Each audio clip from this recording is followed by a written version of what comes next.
c'est sorti de ta bouche, tu l'as dit. C'est sorti de ta bouche, tu l'as dit. Cette adresse, cette interpellation, c'est une forme de reproche, une forme d'accusation. Qu'est-ce que je peux en faire de cette histoire-là? Toujours avec ce problème de temps limité. Donc, je vais essayer d'avoir un débit accéléré pour essayer de gagner sur le temps, sur la technique qui me fait défaut. En tout cas, donc, il y a, donc ça paraît pas évidemment comme ça au premier abord. En fait, il y a l'autre qui, évidemment, je peux essayer de me déterminer par tous les moyens, essayer d'introduire toutes les nuances possibles dans le jugement que je peux être amené à porter sur moi-même, sur mon état d'esprit, la vision que je peux avoir par rapport à moi-même, et par rapport à ma situation, par rapport à mon statut, et ce que les autres, la vision que les autres ont de moi. Et évidemment, je peux essayer d'introduire de la nuance, de marquer une certaine progression, voire même une rupture.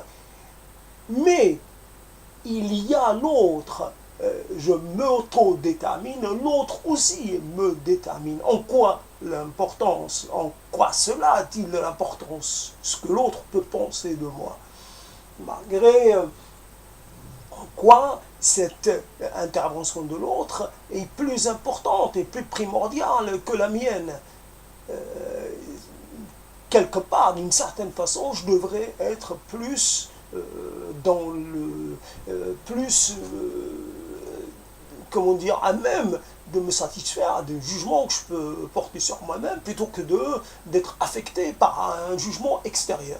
Et pourtant, c'est cela. Donc la bouche, puisque c'est l'organe qui permet l'articulation des choses par cette bouche physique et métaphorique, par de cette cavité-là, sont extraits, sont quelque part la mine qui donne naissance, la mine qui est dans les entrailles desquelles on tire des choses et des choses très variées. Donc de cette mine-là sortent des choses qui ne me conviennent pas. Sont dit, viennent de cette intériorité, de cette partie invisible, les entrailles, c'est les entrailles du corps, les entrailles de l'esprit, les profondeurs de l'esprit. Et c'est cette chose-là,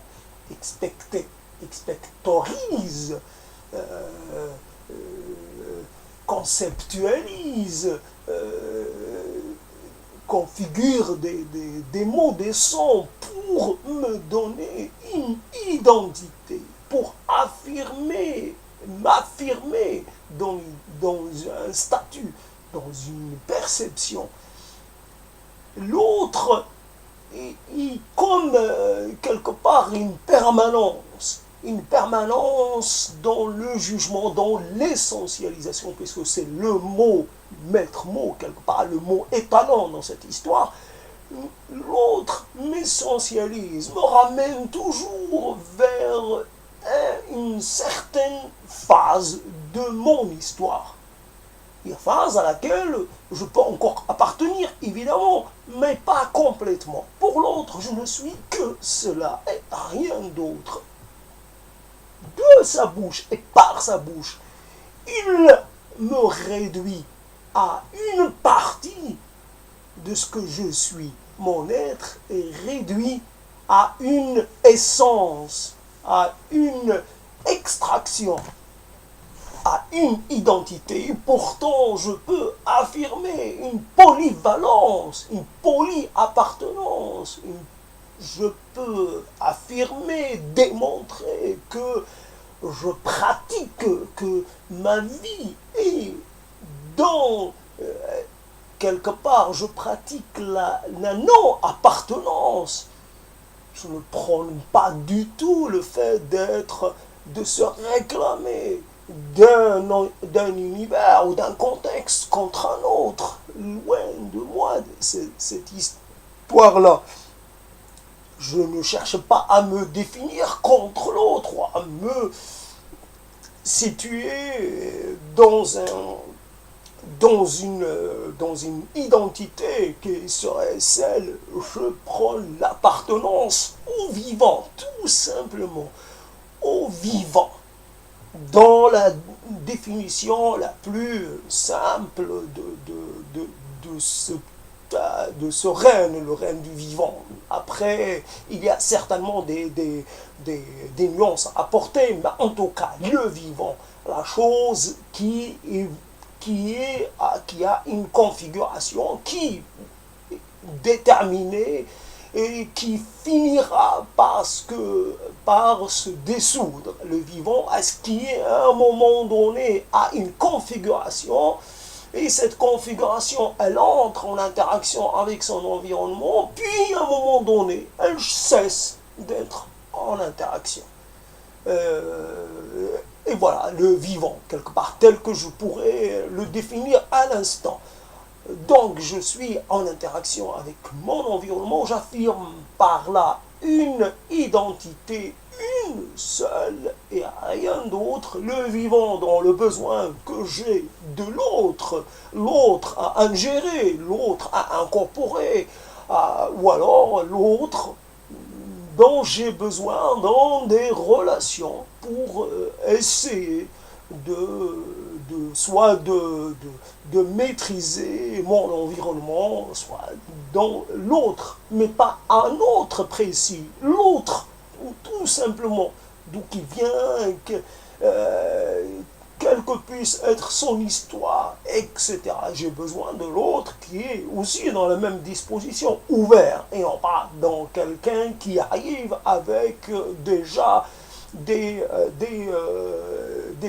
préambules, des prédispositions qui arrivent avec comment dire, nanti d'une singularité. Je ne veux pas des gens qui soient singuliers.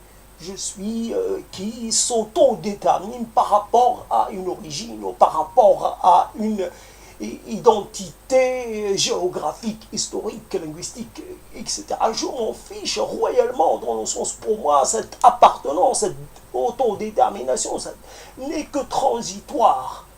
Le vivant s'en fiche de l'histoire même du vivant, s'en fiche de la détermination, de l'identité qu'on exhibe, l'identité parce que cette identité-là est vraiment quelque chose de très provisoire. Elle est dépendante d'un environnement, d'un héritage, et donc elle est historique, elle est elle est périssable, elle est comment dire, elle peut être défaite par des tas d'agents, peu importe. En tout cas, donc, l'autre, peut-être c'est la facilité. Pourquoi cherche-t-on toujours à réduire l'autre à un sexe ou un genre ou un contexte linguistique ou un contexte géographique? Peut-être par commodité, je ne sais pas pourquoi cette histoire. Et en France, et peut certainement ailleurs, si j'avais été au Japon, peut-être je connaîtrais quelque chose de ce type. Il y a, malheureusement, malgré tout ce qui a été accompli, tout ce que normalement le fait de se mélanger aux autres nous a appris sur nous-mêmes, que notre spécificité n'est que un héritage, elle n'est pas primaire, elle n'est pas quelque chose de fondamental, elle n'est que le fruit d'une transmission, et que nous devons quelque part nous extraire de cette transmission. Nous devons nous émanciper, nous devons aller au-delà, parce que autrement nous passerons.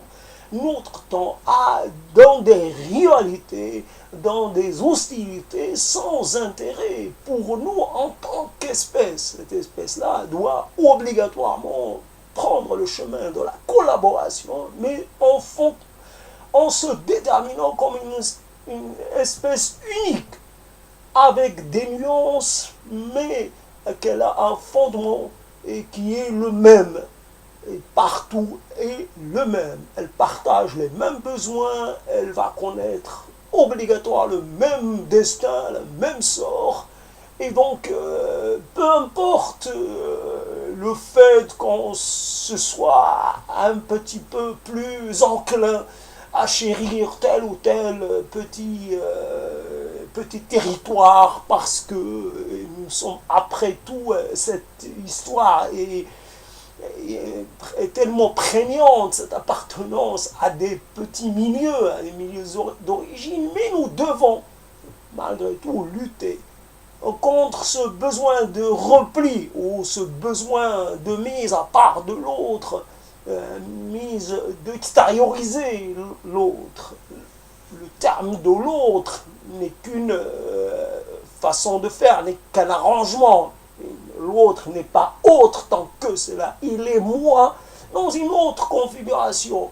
Mais il est semblable, il est moi, il est une sorte de duplication. Il est tellement moi que je peux m'identifier à lui, que je peux me reconnaître en lui. Il n'y a pas de différence fondamentale qui fonde le maintien d'une séparation, d'un discours sur la séparation, sur la singularité, sur l'exclusivité, etc., etc.